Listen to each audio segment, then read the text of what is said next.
ഇത് BJP ഞങ്ങളുടെ റോളെന്ന് പറഞ്ഞാൽ ഇവിടെ നടന്ന ഒരു കുറ്റകരമായ അനാസ്ഥയുടെ കാരണമല്ലേ ഈ മരണം നടന്നത്.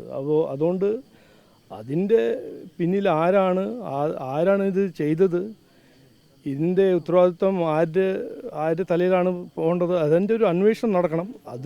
അതുവരെ BJP ഇത് വിടില്ല. മിഥുൻ്റെ മരണം അങ്ങനെ ഒരു സിംബോളിക് മരണമോ അതിന് ഒരു പ്രിൻസിപ്പളിനെ സസ്പെൻഡ് ചെയ്തിട്ട് ഈ സർക്കാർ ചെയ്യുന്ന കാര്യങ്ങൾ ഞങ്ങൾ അങ്ങനെ സമ്മതിക്കില്ല.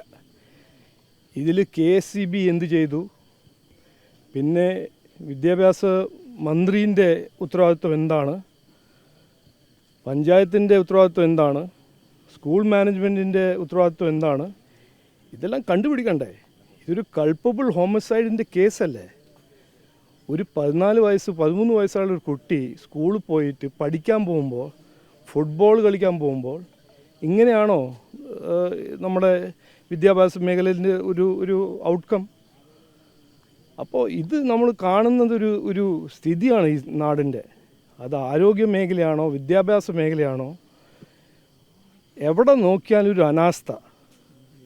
ഈ സർക്കാർ ഒരു കഴിവില്ലായ്മയാണോ, അവർ ദുർബലമാണോ, അവർക്ക് ജനങ്ങളെ കുറിച്ച് ചിന്തിക്കാൻ സമയമില്ല, അങ്ങനെയാണോ, എന്താണെന്ന് എനിക്ക് മനസ്സിലാവുന്നില്ല. അവർക്ക് ഇതൊന്നും ചെയ്യാൻ പറ്റുന്നില്ലെങ്കിൽ, ചെയ്യാൻ കഴിയുന്നില്ലെങ്കിൽ അവർ പോകണം, സർക്കാർ വിട്ടു പോകണം. ഇതിൽ മന്ത്രിമാർക്കൊരു റെസ്പോൺസിബിലിറ്റി ഒന്നുമില്ലേ, ഉത്തരവാദിത്വമൊന്നുമില്ലേ? ഇങ്ങനെ ഒരു 14 വയസ്സുള്ള ഒരു കുട്ടി സ്കൂളിൽ പോയിട്ട് മരിക്കുക എന്ന് പറഞ്ഞാൽ ഒരു ചെറിയ കാര്യമാണോ?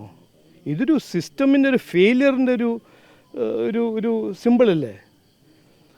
അത് എല്ലാം വിട്ടു ഇന്നൊരു കൾപ്പബിൾ ഹോമിസൈഡിൻ്റെ കേസ് ഫയൽ ചെയ്യുക, അതിലും പ്രതി ആരുമില്ല, പേരൊന്നും ഇട്ടിട്ടില്ല, ആരെ വിഡ്ഢിയാക്കാൻ നോക്കുന്നു? ഇത് ഏറ്റവും ഒരു അൺഫോർച്ചുനേറ്റ് ഒരു ട്രാജഡിയാണ്. നീതി നടപ്പിലാക്കണം എന്നാണ് ഞങ്ങളുടെ ഒരു ഡിമാൻഡ്. ഇതിൻ്റെ ഒരു ഇൻവെസ്റ്റിഗേഷൻ നടക്കണം.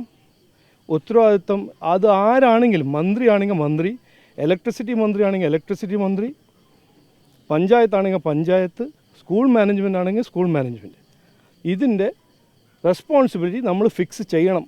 എന്നിട്ട് കേസ് നടക്കണം. കൾപ്പബിൾ ഹോമിസൈഡിൻ്റെ കേസും ഇൻവെസ്റ്റിഗേഷൻ നടക്കണം.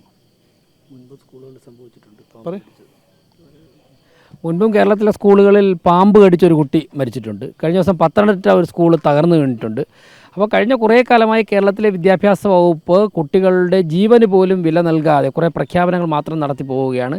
BJPയിൽ ശക്തമായിട്ട് ഇടപെടും. സംസ്ഥാന പ്രസിഡന്റ് തന്നെ ഇതിൽ യഥാർത്ഥ പ്രതികളെ അറസ്റ്റ് ചെയ്യുന്നവരെ സമരം തുടരുവാൻ വേണ്ടി ഇവിടുത്തെ പാർട്ടി ജില്ലാ നേതൃത്വത്തോട് അഭ്യർത്ഥിച്ചിട്ടുണ്ട്. അതോടൊപ്പം തന്നെ സംസ്ഥാന അധ്യക്ഷൻ കുടുംബത്തോടൊപ്പം എല്ലാ ആവശ്യങ്ങൾക്കും, ആ മനോവിഷമം അനുഭവിക്കുന്ന കുടുംബത്തോടൊപ്പം എല്ലാ ആവശ്യങ്ങൾക്കും അദ്ദേഹം ഉണ്ടാകുമെന്നുള്ള ഉറപ്പ് കൊടുത്തിട്ടുണ്ട്. യഥാർത്ഥ പ്രതികളെ അറസ്റ്റ് ചെയ്യണം. ഇനി ഒരു സ്കൂളിലും കേരളത്തിൽ ഇത്തരത്തിൽ ഗവൺമെൻറ് അനാസ്ഥ കൊണ്ട് ഒരു കുട്ടിക്ക് ഒരു കുരുന്നിന് ഒരു അപകടം സംഭവിക്കാൻ പാടില്ല എന്നുള്ള ശക്തമായ നിലപാടാണ് BJP സ്വീകരിച്ചിട്ടുള്ളത്. ഇവർക്ക് നല്ല വീടും കാര്യങ്ങളൊന്നുമില്ല, സർക്കാർ വീട് വെച്ച് നൽകുന്നൊക്കെ പറഞ്ഞിട്ടുണ്ട്. അപ്പോൾ ഈ സർക്കാരിൻ്റെ വാഗ്ദാനങ്ങൾ എന്തിനാണ് സർക്കാരിൻ്റെ വാഗ്ദാനം?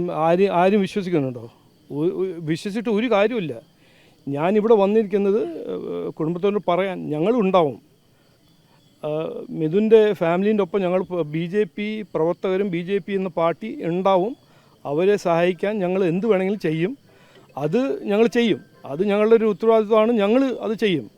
പക്ഷേ ഇവിടെ ഇത് നടന്ന ഈ ട്രാജഡി, അതിൻ്റെ ഉത്തരവാദിത്വം ആരുടെയാണ്? അത് നമ്മൾ അങ്ങനെ വിട്ടുപോകാൻ പാടില്ല. ഇവർ ഇന്നൊരു പ്രിൻസിപ്പളിനെ സസ്പെൻഡ് ചെയ്തു. അത് എന്തുകൊണ്ട്? എന്ത് കാരണമാണ് ആ FIRൽ ആരുടെ പേരൊന്നും ഇല്ലാത്തത്? സ്കൂൾ മാനേജ്മെൻറ്റിൻ്റെ പേരുണ്ടാവണ്ടേ? പഞ്ചായത്ത് ഫിറ്റ്നസ് സർട്ടിഫിക്കറ്റ് കൊടുക്കാണ്ട് അതെങ്ങനെയാണ് അത് അവിടെ ആര് ബിൽഡ് ചെയ്തത്? KSEB എങ്ങനെയാണ് അങ്ങനെ ഇങ്ങനെ ഒരു ഇലക്ട്രിസിറ്റി 3 ഫേസ് വയർ ഇങ്ങനെ ഇത്ര ലോ ലെവലിൽ അവർ കെട്ടിവെച്ചത്?